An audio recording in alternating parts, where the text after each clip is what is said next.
I asked my daughter for a ride to the doctor, but she snapped, "Take the bus, old man." I nodded quietly, though my chest ached from more than illness. Hours later, the doctor called her into his office, and his words silenced her completely. Her voice fell silent. "Where are you watching from?" "Tell me your city, your village, your street corner, because I want to picture you as I speak. I want someone to measure what happened to me against their own sky and decide if I deserved it." The day began like any other. Tea cooling on the table, sunlight climbing the curtains, my breath a little short but steady. I stood in the doorway and asked my daughter, as gently as I could, if she would drive me to the doctor. My chest felt tight, a fist closing behind my ribs, but I kept my voice even, the way you do when you don't want worry to grow legs. She didn't look up. She blinked once at her screen and said, "Take the bus, old man." The words landed like pebbles dropped down a well, quiet at first, then echoing from somewhere deep inside. I nodded, reached for my coat, and felt the ache press harder. I didn't argue. I've learned that arguing with a storm does not stop the rain. I set my cup in the sink, heard the small clink like a bell under a rough sea, and walked toward the door without saying another thing. At the gate, I steadied myself and remembered a smaller gate from years ago. Red paint flaking, a hinge that squeaked like a bird trying to sing. Our daughter was little then, a weight light enough to ride on my shoulders while I checked the mailbox. She used to count the letters as if they were treasure. On rainy mornings, I carried her to school with an umbrella in one hand and her lunch in the other, and we turned puddles into islands. If water filled the street, I became a bridge, and she crossed laughing, her hands tight on my collar. Her mother would watch from the window, blowing a kiss that made the air feel warm even in winter. Back then, I promised myself that no matter what happened, I would be the steady ground for both of them. The ground does not complain about footsteps. It holds. I swung the gate open now and thought how fast a single sentence could turn a father into a stranger at the threshold. The bus stop was crowded with hurry, jackets breathing, coffee lids clacking, a distant horn arguing with the road. I stood with one hand on the metal pole and told my heart to be patient. When the bus arrived with a wheeze, I climbed the steps slowly, pretending it was easy. There were no empty seats, so I held a strap and tried not to sway. The driver watched the road. No one watched me. The city slid by, children racing their shadows, a shopkeeper lifting a shutter, a stray dog deciding which sunspot to claim. Every turn tugged at my chest like a stubborn knot. I remembered her small voice once saying, "Don't let go," as we crossed a busy street. I had not let go. Not then, not for years. I tightened my grip now and felt the strap cut a thin line into my palm, something sharp to keep me awake. I told myself not to think about the word old. I told myself we all grow old together, until one person starts using the word as a weapon. I felt the weight of her voice, and I pressed the thought back down like a lid. Inside the clinic, the waiting room smelled of sanitizer and old magazines. A television whispered about weather that would arrive whether we believed it or not. I wrote my name on a clipboard with letters that tried to stand straight.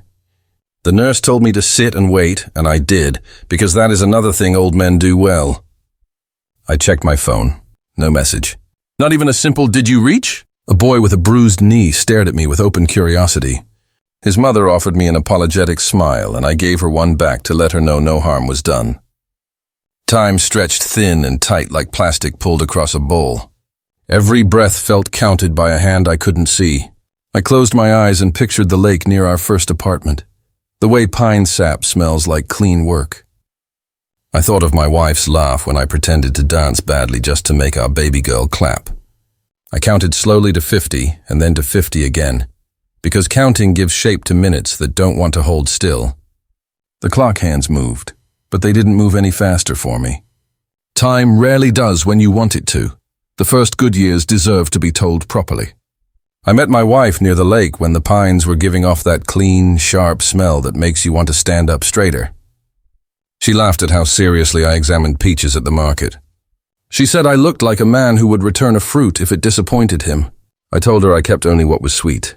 We married in a small hall strung with paper flowers and real hopes. When our daughter was born, I thought my heart would split from joy. I learned to braid hair badly then well. I learned to fall asleep with a warm baby on my chest, and wake with a circle of drool on my shirt that felt like a medal. We bought a second-hand bicycle painted blue, and I ran behind it for 3 afternoons until she found her balance and flew. I ran anyway, arms out, ready to catch. That is the definition of father, I think. Running behind, ready to catch even when no one is looking.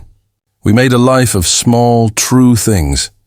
Then my wife grew ill, and the world narrowed to hospital corridors and the sound of machines that pretend to be patient. I held her hand through nights that lasted much longer than the clock admitted. Our daughter changed shape the way grief makes a person change. First quiet, then sharp, then far. After the funeral, the house learned to echo. I cooked exactly the dishes my wife had taught me, and still somehow made them taste like a warning. Our daughter finished school, found work, bought new shoes, bought a newer phone, and kept her voice polished for her friends. With me, she sanded it down until it was smooth from use and frictionless from care. I told myself it was a phase, then a season, then a weather pattern I had to outlast. Sometimes she brought my granddaughter to visit, and on those days the walls forgot how to echo. Tiny arms around your neck can make even the shadows listen. On other days, the air felt very thin. This morning was not the first slight. There had been a birthday when she forgot to invite me because the restaurant was too loud for older ears. There had been a Sunday when she told me not to join her friends for lunch because I wouldn't understand the jokes. There had been a package on my doorstep with a sweater inside and a note that read, "Hope this keeps you warm," as if warmth were something you could fold and gift wrap. Each time I told myself to be generous and assume the best. Each time I felt my wife's ring cool against my finger like advice. I kept the peace the way a gardener keeps a path clear, trimming back the thorns and sweeping the stones, hoping the walker would notice the work. She never did. She simply enjoyed the smoothness underfoot and walked on, leaving the broom in my hands. This morning, when she said what she said, I understood that some paths vanish no matter how carefully you sweep. I do not shout. Anger for me is a rope I learned to coil neatly and set aside. When my daughter dismisses me, I don't slam a door. I straighten a picture frame and wash a cup. My voice goes flat, not because there is nothing in it, but because I am carrying liquid fire and will not spill it. People think silence is empty. They are wrong. Silence is full. Mine holds the promises I made to my wife, and the plans I made at a small table with a lawyer who wore soft shoes. Dignity does not require applause, only practice. I sat in that waiting room and practiced being a still lake while the wind tried its best. A man coughed. A nurse laughed in the hall. A vending machine rattled a little as if it had a nervous habit. I folded my hands and reminded my heart that steady is a kind of courage. I reminded my mind that patience is not surrender. I kept my eyes clear and let the seconds pass without paying interest. Weeks ago, after a night of pain that sat in my chest like a heavy book, I took a taxi to a quiet office where the receptionist kept a plant alive in a window that did not enjoy sunlight. The lawyer listened more than she spoke. She asked questions with care, the way a good tailor measures. I told her I wanted to make sure my granddaughter, who still runs to hug me until my knees complain, would be safe if my heart decided to stop arguing with me. Papers were drafted. A trust was formed. The house many people assumed would someday belong to my daughter shifted course and found a new harbor in a future where kindness still knows my name. I did not boast. I did not threaten. I simply set weight where it would hold. I slid the signed pages back into a brown envelope and placed it in a drawer that sticks a little in damp weather. That too felt like a promise. Something that may resist at first, but opens when you insist politely. Back in the waiting room, after an hour that felt like 2, my daughter arrived at last, late and breezy. The word traffic already shaped on her lips. She kissed the air beside my cheek, not the cheek itself, and checked her phone as she sat. "Let's make this quick," she said. "I have meetings." I nodded and said nothing. A mother across from us tried to calm a crying baby, and the sound made me think of nights when our daughter had colic and my wife and I took turns walking the hallway, humming old songs. My daughter scrolled through bright squares of other people's lives and smiled at jokes that did not know they were leaving anyone out. I pressed my palm to the arm of the chair and told my breath to behave. A nurse opened the door and called my name, but before I could rise, she looked past me and said the doctor would like to speak to us together. That is a particular sentence, the kind that changes the weight of the room. My daughter frowned as if someone had rearranged the furniture without asking. We followed the nurse into a small office where books leaned against each other like tired friends. The doctor stood, not behind his desk, but in front of it. He greeted me with a firmness that felt like respect, and nodded to my daughter with the kind of politeness that expects adults to act like adults. He gestured to the chairs. The blinds made pale ladders of light on the floor. I sat carefully and placed my hands on my knees. My daughter sat too quickly and crossed her legs so tightly her shoe trembled.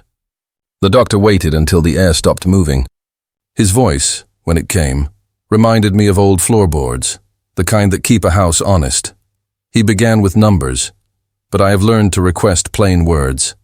He changed course without a fight. He told us my heart had been laboring under a burden it could no longer carry without help. He said the tightness and breathlessness were not random visitors but residents who might decide to stay. He described the work ahead, medication as clockwork, appointments kept like vows, rest treated as a rule, not a favor. He looked at my daughter and added that stress is a weight others can place on you without noticing their hands. He said neglect is not the same as evil, but it can do similar damage if you let it stand too long at your door. His tone was not cruel. It was exact. He placed each truth carefully, the way a careful cook sets hot dishes on a table, and stepped back so we could see them clearly. For the first time that day, her phone lay face down.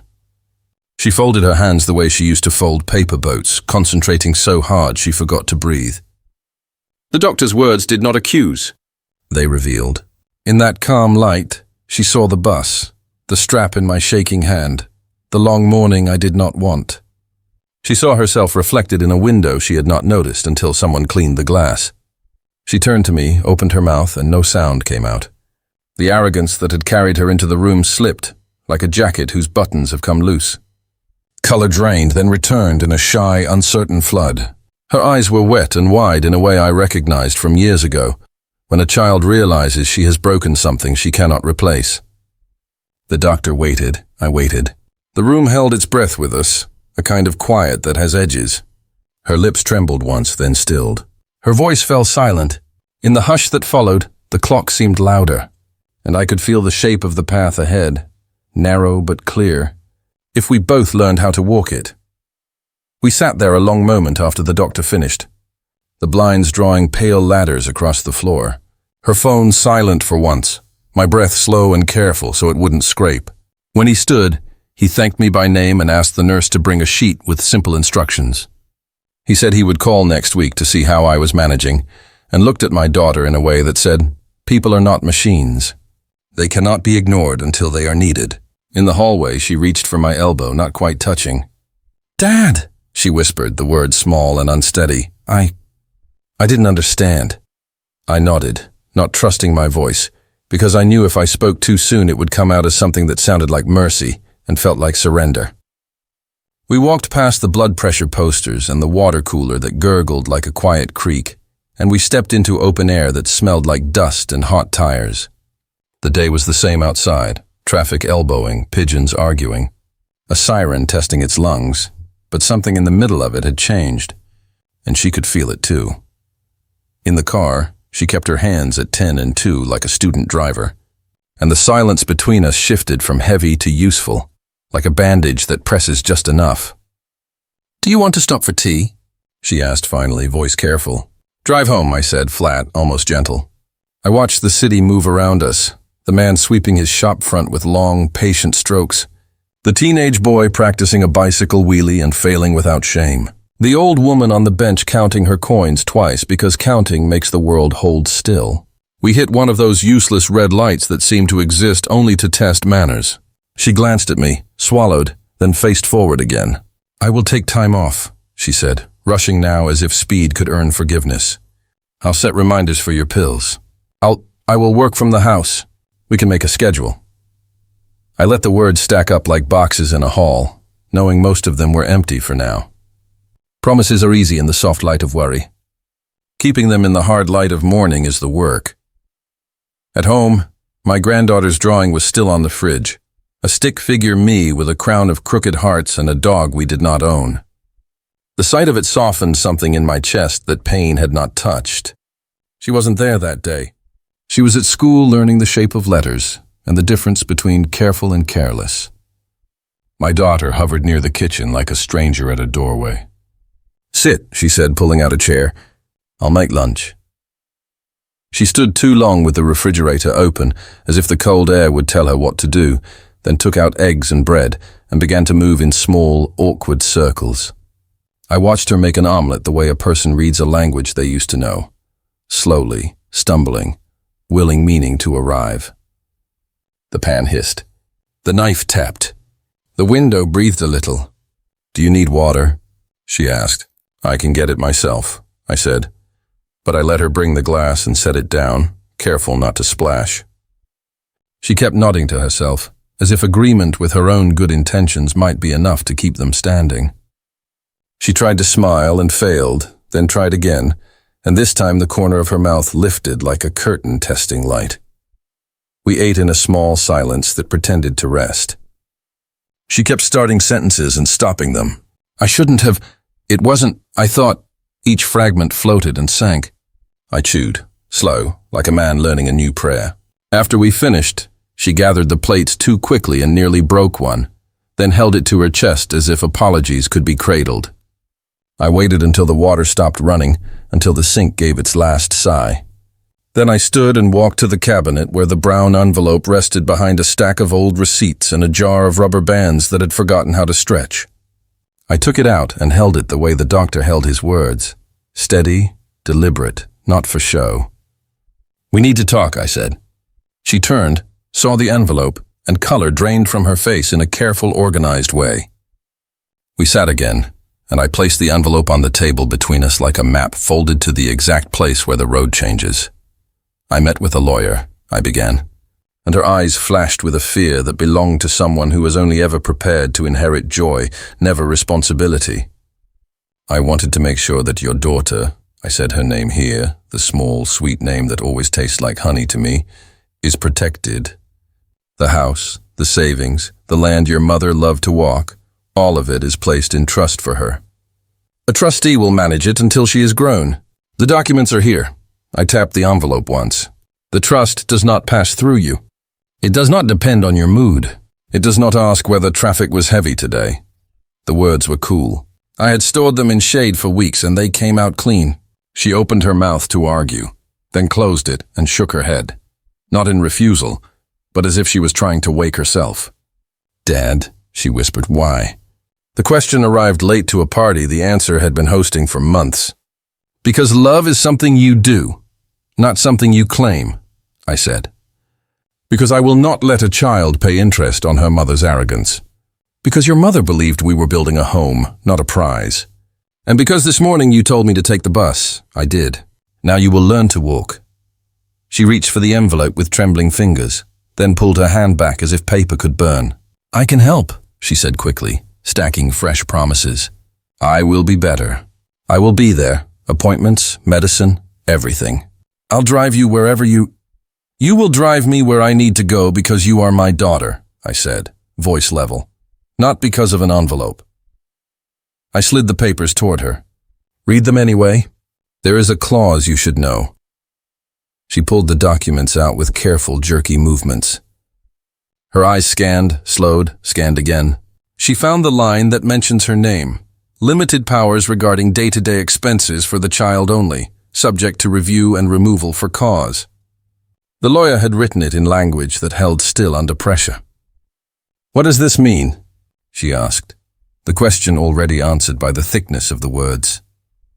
"It means money travels through kindness or it travels through law," I said. "I prefer the first. I have arranged the second." For a long time she said nothing. The house listened. The refrigerator hummed an old lonely tune. A car passed outside, dragging its shadow behind. When she finally spoke, the anger I expected did not arrive. Something quieter did. "I was cruel," she said plain, not reaching for excuses. "You asked for a ride and I made you small. I made myself big because I thought big meant free." She put the papers down and covered her face. The sound she made was not dramatic. It was the kind of small, breaking sound a person makes when they notice the first crack, and understand what the last one will be. I watched her shoulders rise and fall, and I waited.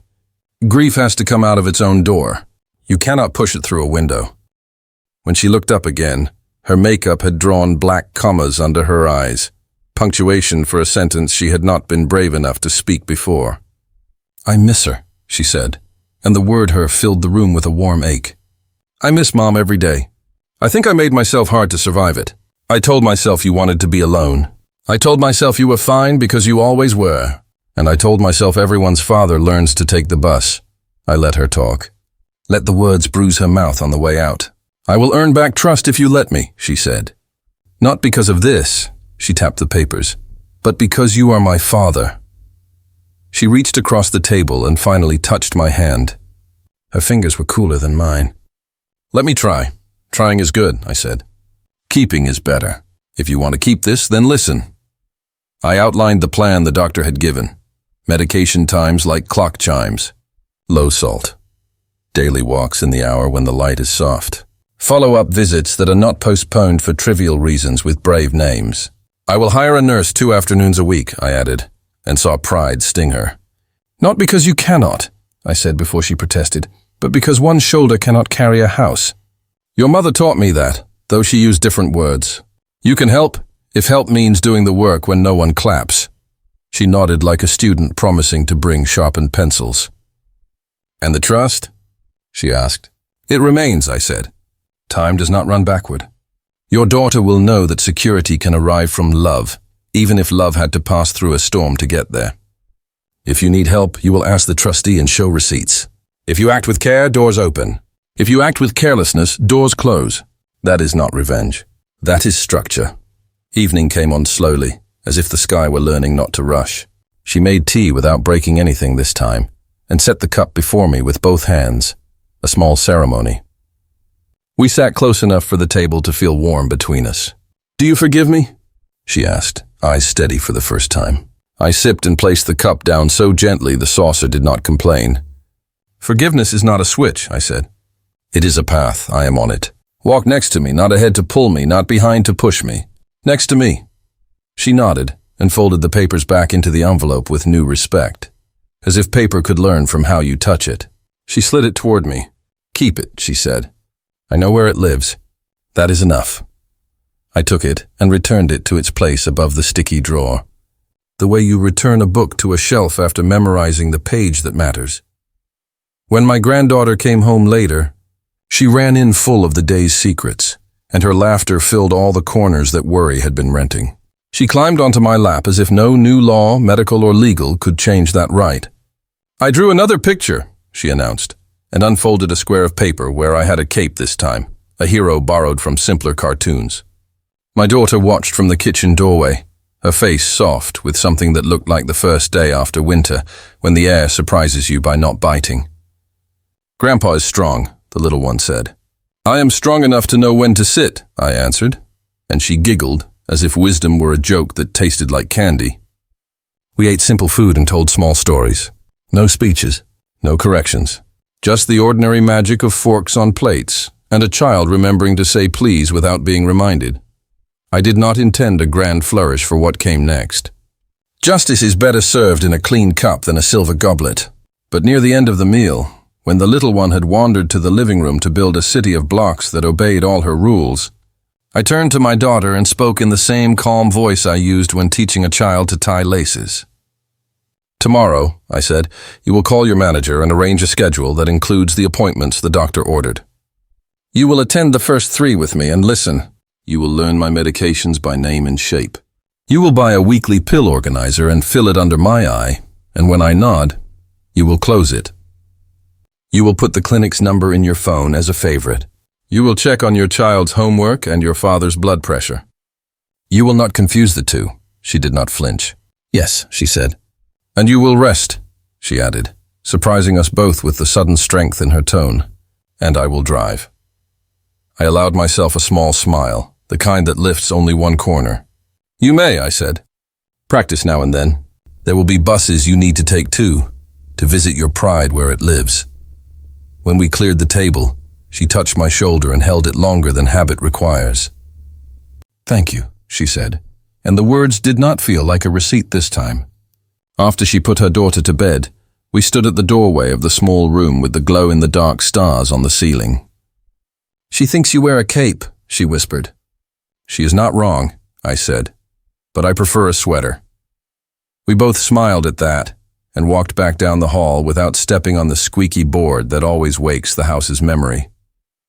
In the living room, she picked up her phone, then set it down without unlocking it. "May I see the doctor's sheet again?" she asked. I handed it over, and she read each line out loud as if saying the words would make them true. When she finished, she folded the paper along the printed creases and put it in her bag, not crumpled, not forgotten. The night made its usual sounds, the neighbor's television happy to be loud, a dog debating whether to bark, the fridge settling like an old man in a chair. I sat by the photograph of my wife and told her, in a voice too quiet to be called speaking, what had happened. I told her our daughter had used a sharp word and then a softer one. I told her the doctor had placed truth on a table between the living and the frightened. I told her I had opened an envelope with a steady hand and closed a door that needed closing. "I kept what we built," I said, touching the frame. "Not out of anger, out of respect. And because old habits have a way of being faithful, I added the line I promised long ago at the lakeside, when pines made the air clean. I am still running behind, ready to catch." In the days that followed, trying slowly learned to keep. She arrived on time for appointments and did not pretend that parking is a war story. She sat with me in the waiting room without scrolling the world into silence. She learned the names of pills the way a tourist learns street names, first clumsy, then sure. Once, when we reached the clinic and I reached automatically for the strap on the bus out of old muscle memory, I felt her hand slide under my arm, steady, plain, not a gesture for show. "I am here," she said, not performing, not pleading, and together we crossed the small distance that can feel like a desert when you're afraid. She made mistakes, yes, forgot the salt once, got distracted by work one afternoon and arrived late with apologies blooming in her eyes. But apologies were different now. They were not tickets she tried to cash. They were seeds she watered by doing better the next day. The trust remained, the papers sleeping in their envelope, not angry, simply certain. When her pride bruised, it healed where it had always belonged, deep and quiet. And when her daughter drew new pictures, the capes got smaller, the hands got more detailed, and sometimes the three of us held hands in the drawing, a chain of stick figures that looked stronger than many real people I have known. The house remembered laughter without flinching. Even the squeaky board in the hallway learned to mind its manners when a child was sleeping. If you ask whether I forgave her, I will tell you forgiveness is something you grow, not something you pluck. I water it by noticing the small, correct things, the way she labels pill boxes with neat letters, the way she turns off the television during the news that shouts, the way she kneels to tie her daughter's shoe slowly so the knot learns patience. I do not forget the bus. I do not need to. Memory is not a courtroom. It is a library.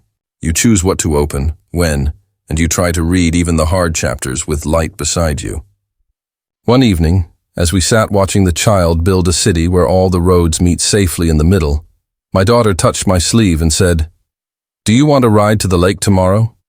The pines are green now." I looked at her and saw the child who once held my hand at a red gate, and the woman who had learned how to set a table without cutting it with her words. "Yes," I said, "but let's leave early. Traffic listens to people who start before pride wakes. I have told you what matters and kept what is mine in the folds of quiet. Here is the piece I want you to keep when you close this page. Families are not meant to weigh each other down like wet coats. They are meant to be weather for one another, the kind that brings a good harvest.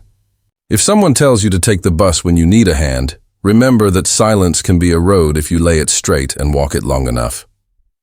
Remember that a plan written without shouting can be stronger than any storm. And remember that love, when it is true, will learn to apologize in the language of actions, not just nouns and noise." I asked my daughter for a ride, and she said words that made me smaller. I took the bus. Later, the doctor placed truth where she could not avoid it. I placed paper where law could guard it. Then steadily, like a heart relearning its beat, we each did our work. The child slept in the next room, the house held, and in the picture on the fridge, I still wore a cape, but I also wore a sweater, because real heroes get cold and keep going anyway. If this story moved you, please like, share, comment where you're watching from, and subscribe so more people can find it and remember what family should feel like.